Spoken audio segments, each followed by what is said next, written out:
हर वर्ष क्यों बीमारी होती है श्री जगन्नाथ विषाद की अवस्था में? पुराने समय की बात है। एक संत थे, नाम था धनीराम। उन्होंने सांसारिक जीवन को त्याग दिया था जब उनकी अर्धांगिनी का देहांत हुआ। उस दिन से वे केवल एक ही नाम जपते थे, श्री नीला माधव। उनका समर्पण इतना अटूट था कि कई बार स्वयं प्रभु ने उन्हें दृष्टि दी थी, किंतु उन्होंने कभी उस चमत्कार की बात किसी से नहीं कही। एक वर्ष वर्षा ऋतु के प्रारंभ में धनीराम अस्वस्थ हो गए। शरीर में ज्वर, नेत्रों में अंधकार और मन में भी क्षीणता, परंतु होठों पर अब भी प्रभु का नाम था। गांव के लोग उनके पास आते, सेवा करते, किंतु रोग गहराता गया। उसी रात्रि जब सब सो चुके थे, एक दिव्य पुरुष उनके द्वार पर प्रकट हुए, पीतांबर धारण किए, नेत्रों में करुणा और हाथों में औषधियां।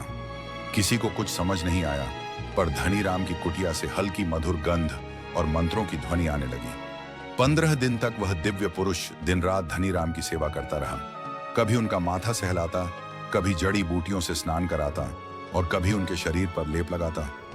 एक दिन जब धनीराम को होश आया, उन्होंने अपने सामने वही दिव्य स्वरूप देखा, श्री जगन्नाथ स्वयं। वे स्तब्ध रह गए, अश्रुपूरित नेत्रों से बोले, प्रभु, आप तो जग के पालक हैं, फिर क्यों मेरी जैसी तुच्छ आत्मा की सेवा में स्वयं उपस्थित हुए?